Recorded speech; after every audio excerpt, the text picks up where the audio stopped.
తెలుగుదేశం పార్టీకి షాకుల మీద షాకులు తగులుతున్నాయి.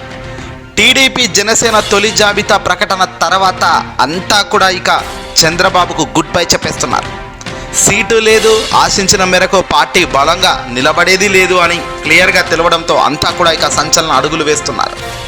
తొలి జాబితాల్లో సీటు దక్కని వారు నిరసన వ్యక్తం చేయడమే కాదు, వైసీపీలోకి వెళ్లేందుకు అంతా కూడా సిద్ధమవుతున్నారు. ఇక తాజాగా అంబేద్కర్ కోనసీమ జిల్లాకు సంబంధించిన మాజీ మంత్రి గొల్లపల్లి సూర్యారావు తెలుగుదేశం పార్టీకి గుడ్ బై చెప్పబోతున్నట్టుగా తెలుస్తుంది. తెలుగుదేశం పార్టీకి దండం పెట్టి అధికార వైఎస్ఆర్సీపీ పార్టీలోకి జంప్ అయ్యేందుకు సిద్ధంగా ఉన్నారట. విజయవాడకు వెళ్లిన గొల్లపల్లి సూర్యారావు తాజాగా ఎంపీ కేశినేని నానికి చెందిన కేశినేని నాని భవన్లో వైఎస్ఆర్ కాంగ్రెస్ పార్టీ నేతలతో భేటీ అయ్యారు. ఈ భేటీలో కేశినేని నాని, ఎంపీ మిథున్ రెడ్డి సమావేశంలో పాల్గొన్నారు.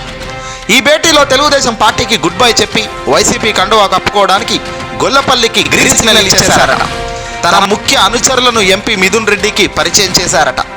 మొత్తంగా గొల్లపల్లి సూర్యారావు తెలుగుదేశం పార్టీకి గుడ్ బై చెప్పి వైసీపీ వైపు అడుగులు వేయటం వెనక ఇప్పుడు ఎంపీ కేశినేని నాని చాలా పెద్ద పాత్ర పోషిస్తున్నట్టుగా తెలుస్తుంది. వైసీపీలో చేరేందుకు సముఖంగా ఉన్న గొల్లపల్లి సూర్యారావు ఈరోజు వైసీపీ అధినేత ముఖ్యమంత్రి వైఎస్ జగన్మోహన్ రెడ్డి గారిని కలుస్తున్నారు.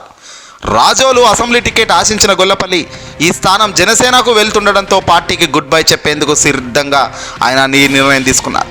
కొంతకాలంగా పార్టీ కార్యకలాపాలకు దూరంగా ఉంటూ వస్తూ చూసిన ఈ గొల్లపల్లి సూర్యారావు ఎట్టకేలకు చంద్రబాబుకు ఇక నీకు దండమయ్యా అంటూ సంచలనంగా బయటకు వచ్చేస్తున్నారు. ఈయనే కాదు, రాబోయే రోజుల్లో అనేక మంది టీడీపీకి సంబంధించిన పెద్దలు, మనం కూడా ఊహించని స్థాయిలో ఉన్న పెద్దలు సైతం వైసీపీలోకి వచ్చి జగన్ దగ్గర కండువా కప్పుకోవడం ఇప్పుడు చర్చానీయాంశం. ఏదేమైనా ఈ పరిస్థితులు ఏటున్నా లీడర్ అనే వాడిని చూడాలయ్యా. లీడర్ అనే వాడిని ఎప్పుడైనా జ్ఞాపకం పెట్టుకోవాలి. పొత్తులోది వీడి పొత్తులో వాడి పొత్తులో అని మంచివాడిని పక్కన పెడితే ఇదిగో మంచి వాళ్ళంతా ఏకమవుతారు. మంచి వాళ్ళందరూ ఒకవైపుకు వస్తే చంద్రబాబు కాదు కదా దేవుడు దిగొచ్చినా కాపాడడం కష్టమే.